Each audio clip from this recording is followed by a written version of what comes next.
Dans l'actualité de ce jeudi 17 novembre, les faits se sont déroulés hier en fin d'après-midi à Villeurbanne. Après une altercation dans une station-service, un homme est parti à pied sur le boulevard du 11 novembre. Il s'en est alors pris à plusieurs passants en tentant de les étrangler. Parmi les 4 victimes, une femme âgée de 70 ans qui a été transportée en urgence absolue à l'hôpital. Le suspect l'a violemment frappée au visage. Elle souffrait d'un œdème cérébral, plongée dans le coma. Aujourd'hui encore, l'auteur des faits, âgé lui de 25 ans, a été interpellé en bas de son immeuble quelques minutes plus tard. Il a été placé en garde à vue. Une enquête pour tentative d'assassinat a été ouverte. La piste du geste d'un déséquilibré est privilégiée à ce stade de l'enquête. Cédric Van Stevendel, le maire de Villeurbanne, a réagi via un communiqué aujourd'hui. Il condamne fermement cet acte de violence inqualifiable, adresse son soutien aux victimes. Il a également tenu à saluer l'intervention des jeunes du quartier qui ont pu stopper l'agresseur. Justice avec l'ouverture aujourd'hui devant les assises du Rhône du procès d'Hakim Mertani. Il est accusé de meurtre et de tentative de meurtre. En janvier 2020, peu avant 6 h du matin, il a renversé 2 hommes sur le quai Célestin. Le choc a été très violent. Asdine, 22 ans, est mort projeté sur des dizaines de mètres. Son cousin, lui, est sain et sauf. Les 3 hommes se connaissaient. Ils se trouvaient dans la même boîte de nuit au cours de la soirée. Les images de vidéosurveillance ont montré que le véhicule qui roulait sur la file du milieu s'est déporté sur la droite juste avant l'impact. Alors accident ou pas, c'est tout l'enjeu de ce procès qui doit se terminer lundi prochain. On connaît la vérité. Mon client en a été le premier témoin. Il a une voiture qui a été lancée à plus de 90 km/h sur le quai des Célestins à Lyon dans sa direction. Cette voiture est passée à 30 cm de lui et malheureusement, elle a percuté son neveu et elle l'a catapulté à une 50aine de mètres. Donc pour nous, il n'y a pas de débat, pour les experts non plus. C'est un acte prémédité, volontaire. C'est un individu qui ne reconnaît pas les faits, qui n'a aucune empathie pour les victimes et dont on pense que oui, effectivement, n'ayant pas d'affect, il peut recommencer. Les étudiants en médecine et les internes ont manifesté cet après-midi à Lyon, rejoints par les médecins généralistes. Ils étaient près d'1 millier aujourd'hui, de la place Bellecour jusqu'à la préfecture. Sur place, dans le cortège pour BFM Lyon, Amélie Duchamp. Ils étaient 1200 dans cette manifestation et un slogan était sur toutes les lèvres, blouse blanche, colère noire. Et cette colère des étudiants et des internes en médecine, elle est palpable. Ils se sentent méprisés par un gouvernement qui prend des décisions sans les concerter. Ils protestent notamment contre cette 4e année d'internat en médecine générale qui devrait être effectuée dans un désert médical. Une réforme passée en force avec le 49.3 lors de l'examen du budget de la sécurité sociale. Ils estiment que cette réforme, elle nuira aux patients qui n'auront pas de continuité de soins. À ce sujet, je vous propose d'écouter le président des externes de Lyon-Est. Tous les 6 mois, si vous habitez dans une zone rurale, tous les 6 mois, votre médecin va changer. Et en termes de continuité du soin, en termes de qualité du soin, c'est impensable.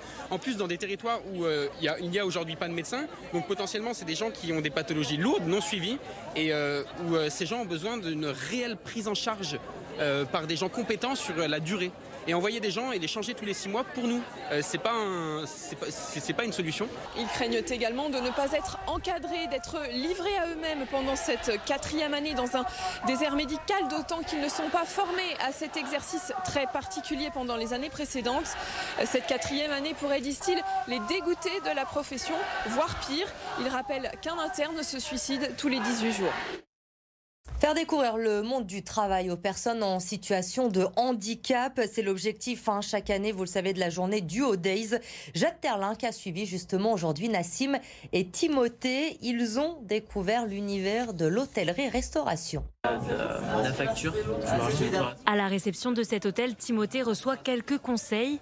Il est formé dans le cadre des Duo Days, une journée pour faire rencontrer employeurs et personnes en situation de handicap et qui rassure Timothée. À un moment, ça m'a inquiété de voir que ce serait peut-être pas possible de faire tous les métiers, mais je me suis pas laissé décourager. Je me suis dit qu'il fallait que je trouve juste le bon métier avec les bonnes personnes. Il faut prendre en compte mon dos, je peux pas rester plus longtemps debout, plus que 2 heures, 3 heures. Donc un tabouret, c'est l'idéal, ou une chaise. Nassim aussi a postulé au Duo Day, mais l'hôtel lui a proposé directement un stage d'1 mois. Paraplégique depuis 2 ans, il réalise des cocktails et accueille les clients avec quelques aménagements. On m'a installé une table pour que ça soit plus facile pour moi. Parce que normalement, l'hôtel se met en haut et voilà, maintenant c'est plus accessible pour moi. Le jeune homme de 21 ans ne veut pas que son fauteuil soit un frein dans sa vie. Cette opportunité professionnelle lui a donné un second souffle. Ça redonne confiance en soi. On voit qu'en vrai, on est comme les autres. Même nous, malgré notre handicap, on peut travailler. Et franchement, ça nous redonne la joie de vivre. Au moins, on n'est pas chez nous, on peut sortir, on mène une vie comme les autres.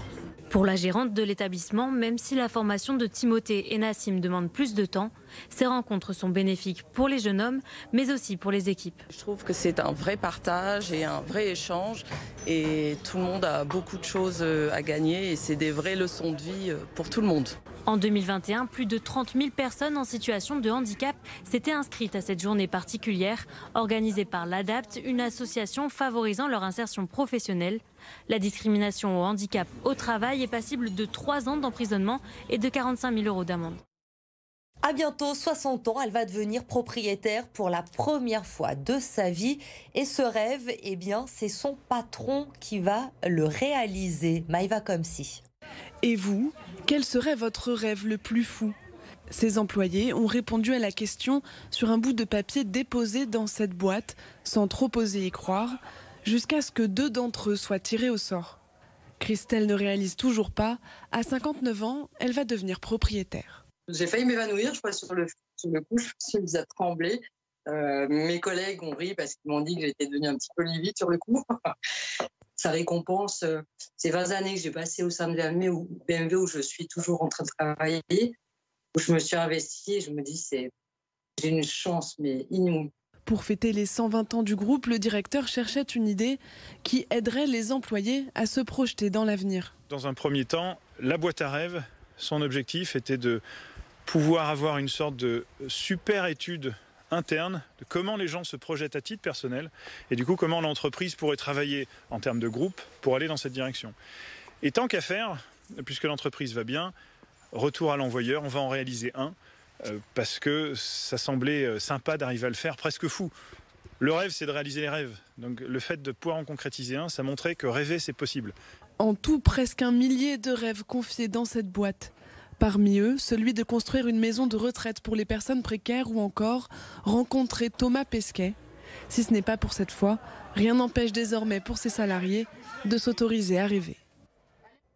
C'était le grand départ aujourd'hui pour Esther Coutin. Notre Miss Rhône-Alpes a pris le train direction Paris. Elle doit retrouver les autres Miss avant de s'envoler en Guadeloupe. C'est là-bas qu'elles vont préparer le concours de Miss France. La cérémonie aura lieu le 17 décembre prochain à Châteauroux. Et notre Miss Rhône-Alpes espère bien rentrer à la maison avec la couronne sur la tête.